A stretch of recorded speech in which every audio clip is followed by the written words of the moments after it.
Boa tarde, amigos do Super Faixa do Esporte. Hoje uma conversa super especial, sabe com quem? Com um profeta que logo na chegada no São Paulo cravou uma profecia importante. Olha só. Eu não gosto de falar negativamente, né? Nós não vamos, eu gosto de falar que nós vamos nos salvar, né? Sempre positivamente. Então, isso eu já cravei. Você voltou e voltou com força para o São Paulo, né? Você achou que essa adaptação ao futebol brasileiro seria tão rápida e fácil? Preparado, estava aguardando uma oportunidade. Então, assim, desejava muito que as coisas dessem certo. E geralmente na vida não é assim, né? Geralmente tem dificuldades, mas e também teve, mas acabou que eu consegui chegar bem, já jogando e ajudando a equipe, né, com gols, com boas jogadas e tal. Então, assim, consegui realmente dar uma contribuição importante e fui bem feliz, né? Graças a Deus estava bem preparado para enfrentar esse desafio e ajudar o São Paulo. E passado o pior no Brasileirão, você consegue fazer um balanço do que faltou para o São Paulo não sofrer tanto na temporada? Não, assim, a gente sempre diz, né? Assim, primeiro houve uma mudança muito grande de jogadores, né? Muitos jogadores saíram, muitos jogadores chegaram, então requer um tempo, né, para que as coisas, os jogadores se conheçam e às vezes o jogador vem de fora, não se sabe como, se estava com ritmo de jogo, se estava jogando, se não estava, então não é fácil, né? Amalgamar todo mundo e fazer que todos joguem na sintonia, ter o entrosamento. Então acho que o primeiro fator foi esse, né? De muitas mudanças. Então no futebol você tem que ter uma base, tem que ter referências. Até o time não se acertar nesse ponto foi difícil. E essas referências passam pelos técnicos também, porque você chegou, o Rogério Ceni tinha acabado de sair do São Paulo e você já encontrou o Dorival. Você identificou algum resquício do Rogério Ceni no time ainda? E esse trabalho do Dorival, qual foi a importância do trabalho do Dorival para o restante do campeonato também? Não, acho que o trabalho do Dorival é o ponto forte que eu acredito, assim, porque o nosso time teve momentos que realmente estava bem difícil, né? E o Dorival sempre manteve uma calma muito boa, nunca se desesperou, foi muito tranquilo, sempre orientando, sempre acreditando, fazendo com que a gente acreditasse. Então, assim, o Rogério eu não tive a oportunidade de ter trabalhado com ele, né? Então não conheci os seus métodos, nem posso falar nada do Rogério. O que eu posso dizer é do Dorival, que ele teve assim conseguiu administrar muito bem o momento que a gente estava passando.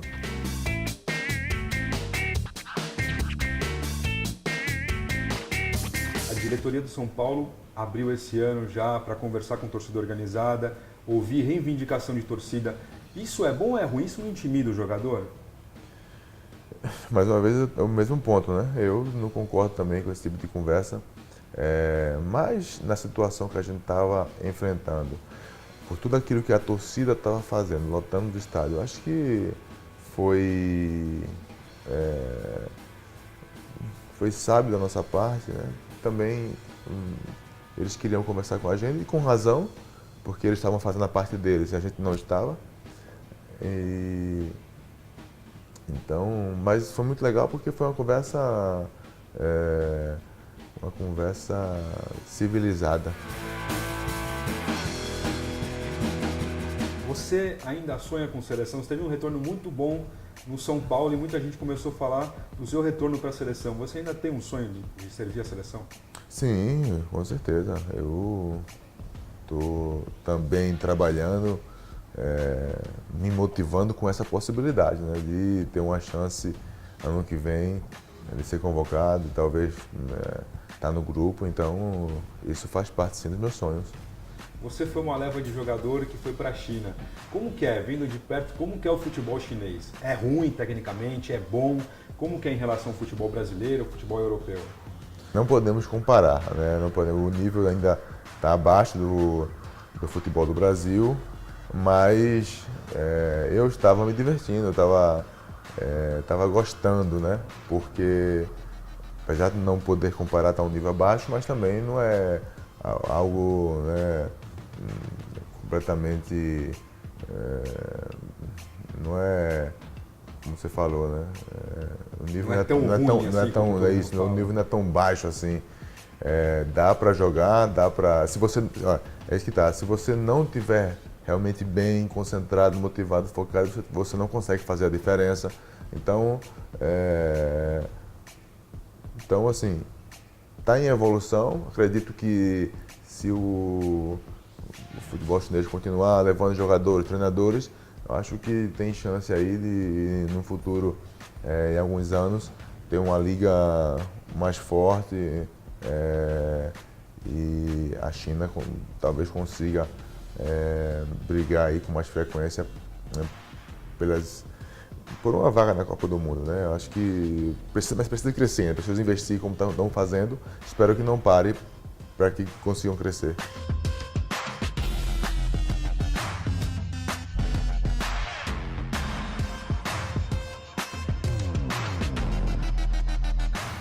Fernandes, na Itália você chegou e já rapidamente se tornou ídolo da Lazio, né?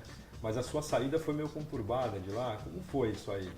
Não, porque o torcedor tinha uma grande identificação comigo, né? Como tu falou, me dei muito bem, então o torcedor ele realmente gostava de mim, eu gostava do torcedor e eles tinham a ambição de querer brigar, né, por títulos e tal, e quer ver um time forte e tal, então assim, não queria muito que eu fosse vendido, né? Mas eu também queria ir para tentar evoluir na minha carreira, então não tinha como naquele momento permanecer. Você ainda passou pela Internazionale de Milão e na Juventus você chegou só para substituir o Andrea Pirlo. Foi uma coisa difícil lá, a vida na Juventus?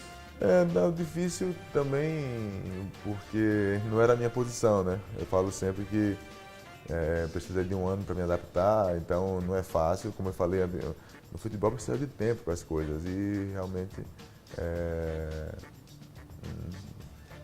consegui me adaptar, mas ainda assim não é aquilo que eu sei fazer de melhor. Então, mas foi uma experiência válida. Eu gostei muito, Turim, a Juventus, uma equipe muito forte, muito tradicional, muito profissional. Então, assim, foi uma experiência muito bacana ter vestido a camisa bianconera da Juve. Assim, desses três times, assim, a Lazio é o que está mais no seu coração mesmo? Assim, tive uma identificação muito grande com o torcedor da Lazio, né? O torcedor laziale. E me marcou muito, também por ter sido a primeira, né? Não sabia como ia ser recebido, e foi recebido de uma maneira espetacular, então realmente marcou bastante os meus 3 anos e meio na Lazio. E essa história de bater na bola com duas pernas, assim, parece que isso você já nasceu com isso ou você foi treinando e acabou se especializando em ser ambidestro? Na verdade eu treinei bastante, né? Porque tem até um certo ponto que eu queria ser canhoto. Eu lembro ali quando eu tinha 11, 12 anos, eu fazia tudo com a perna esquerda. Depois quando eu fui jogar futebol de campo no Unibol lá em Recife, jogava do lateral esquerdo. Então assim, foi realmente treino e muita dedicação para conseguir essa habilidade.